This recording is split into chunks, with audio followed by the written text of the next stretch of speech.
అందరికీ నమస్తే అండి. ఈరోజు మధ్యాహ్నం మన ఛానల్లో ఒక వీడియో రిలీజ్ చేశాం కదా, టీడీపీకి ముప్పు తప్పదా, జగన్ను ఐపాక్ ముంచినట్టే టీడీపీకి కూడా Show Times Robin Sharma team ముంచే అవకాశం ఉందా అని కొన్ని వ్యాలిడ్ పాయింట్లతో ఒక వీడియో చేశాను అనాలిసిస్. వీలైతే అది చూడని వాళ్ళు ఎవరైనా ఉంటే ఒకసారి చూడండి. దానికి కంటిన్యూషన్ ఈ వీడియో అనుకోవచ్చు. సో ఈ వీడియోలో నేను అసలు జగన్మోహన్ రెడ్డి గారు కూటమిని మళ్ళీ గెలిపించేలా ఉన్నాడు, గ్రౌండ్ లెవెల్లో అయితే టీడీపీకి అసలు పరిస్థితి బాగలేదు, టీడీపీ దెబ్బతింటోంది అని ఈ వీడియోలో చెప్తా. ఎందుకు అనేది కూడా కొన్ని రీజన్స్ చెప్తా. సో రాష్ట్రంలో కూటమి ప్రభుత్వం అధికారంలోకి వచ్చిన తర్వాత ఏదో ఇన్వెస్ట్మెంట్స్ తీసుకొస్తున్నారు,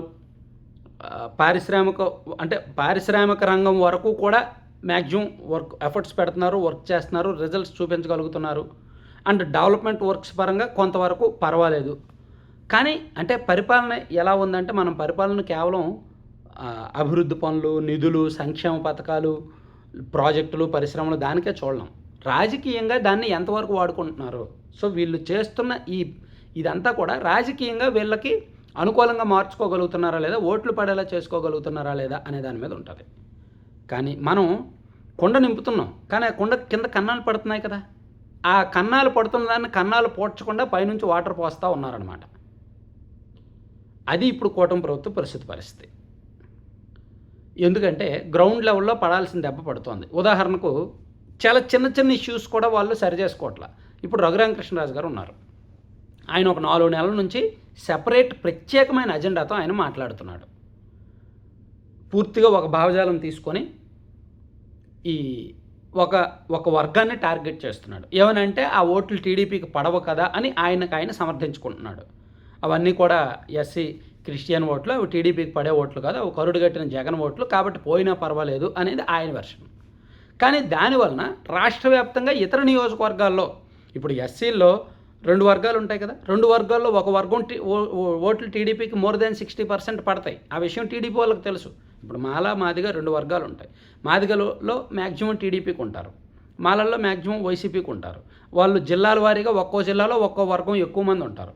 సో దీనిలో దళిత క్రిస్టియన్ అనేది మ్యాక్సిమం వైసీపీకి పడితే పడవచ్చు. కానీ మొన్న 2024 ఎన్నికల్లో చాలా నియోజకవర్గాల్లో బూత్ వైజ్ అనాలిసిస్ చేసుకుంటే టీడీపీకి మోర్ దాన్ 50% పడ్డాయి.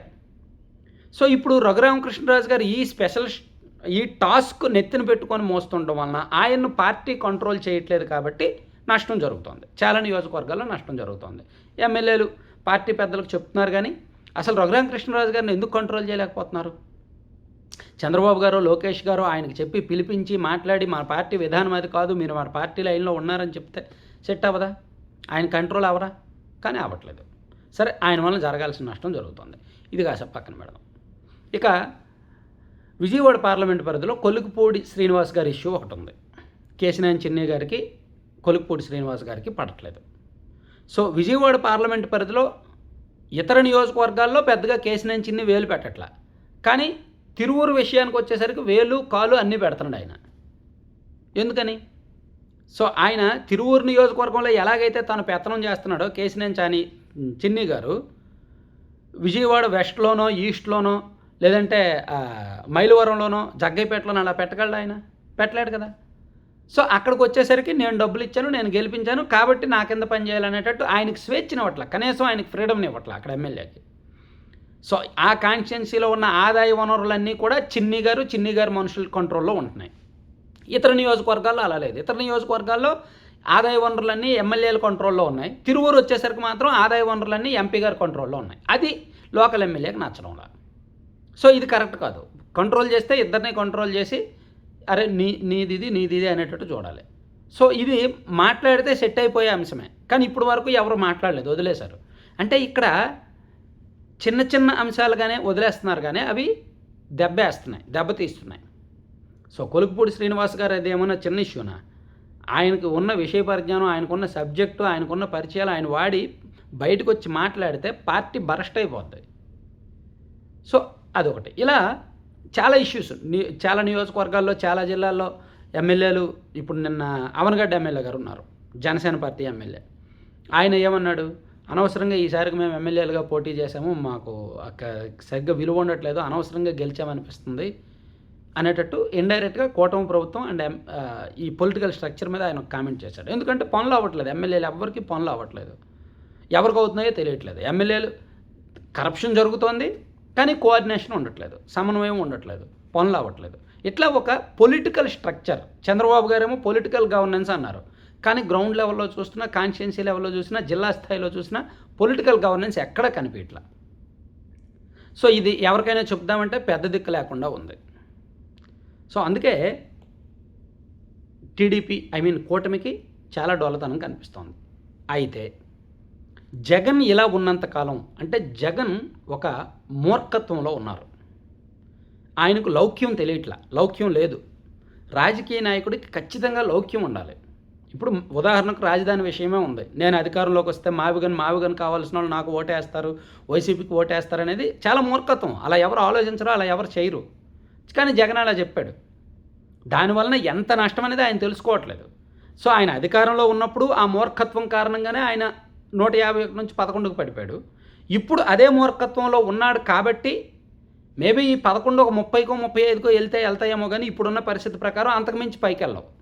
అంటే ఆయనే కనుక లౌక్యంలోకి వచ్చాడు అనుకోండి, లేదు అమరావతి ఉంచుతాను, జరిగినవేవో జరిగింది, అండ్ పోలవరం కడతాను, అండ్ నేనేమి నెగిటివ్లోకి వెళ్ళను, పగా ప్రతీకారం తీసుకోను, రప్ప లేవు, అది లేవు, ఇది లేవు, నేను చేసిన తప్పులు తెలుసుకున్నా, సో గత పరిపాలన రిపీట్ అవ్వకుండా చూసుకుంటా అన్నట్టు ఆయన కాస్త లౌక్యంగా చాలా జాగ్రత్తగా మాట్లాడాడు అనుకోండి, కూటమి ఖచ్చితంగా ఇబ్బందికర పరిస్థితుల్లోకి వెళ్ళిపోద్ది.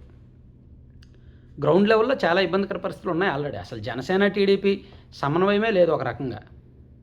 అసలు రావణ్ కేసులు పర్సనల్గా ఎవరి పార్టీ దోలు చెప్పండి, ఎవరు కేసులు పెట్టారు, అతను ఎవరిని టార్గెట్ చేస్తున్నారు, ఎవరి పార్టీ. ఇప్పుడు దానివల్ల ఏమైనా నెగిటివ్ వస్తే దాన్ని మొయ్యాల్సింది ఎవరు? సో అంటే ఇలా మనం ప్రాక్టికల్గా మాట్లాడుకుంటే ఏ పార్టీ అజెండా ఆ పార్టీ వాళ్ళు వేసుకుంటున్నారు, ఎవరి పనులు వాళ్ళకి అవుతున్నాయి. ఇప్పుడు గ్రౌండ్ లెవెల్లో చాలా నియోజకవర్గాల్లో జనసేన ఎమ్మెల్యేలకి టీడీపీ ఇన్ఛార్జీలకి పడట్లేదు, టీడీపీ ఎమ్మెల్యేలకి జనసేన ఇన్ఛార్జీలకి పడట్లేదు. మాకు పెత్తనం ఇవ్వట్లేదు, మాకు పనులు ఇవ్వట్లేదని ఎవరి వాళ్ళది ఉంది. సో ఇట్లా గ్రౌండ్ లెవెల్లో చాలా సమస్యలు ఉన్నాయి, లేవని కాదు.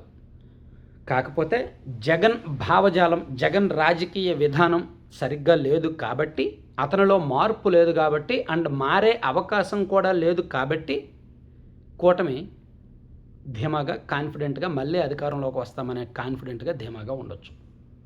సో ఇప్పటికిప్పుడు మూడో ప్రత్యామ్నాయం కూడా వచ్చే అవకాశం లేదు, వచ్చినా సరే ఎదగడం కష్టం. కాబట్టి ఇప్పుడున్న పరిస్థితి అయితే అలాగే ఉంది. అయితే ఇంకా 3 ఏళ్ళు టైం ఉంది కాబట్టి ఏమైనా జరగవచ్చు. సో ఇప్పుడు రెండేళ్ళు అయింది ప్రభుత్వం వచ్చి. సో ఈ 2 ఏళ్ళలో భాగంగా ఏమైనా జగన్మోహన్ రెడ్డి గారు ఏమైనా మారారంటే మారలేదు కాబట్టే కూటమి గురించి ఇంకా ఇలా పాజిటివ్గా ఎంతో కొంత చెప్పుకుంటున్నాం. జగన్మోహన్ రెడ్డి గారిలో మార్పు వస్తే మాత్రం ఇది కూడా చెప్పక్కర్లేదు కూటమి గురించి. Thank you.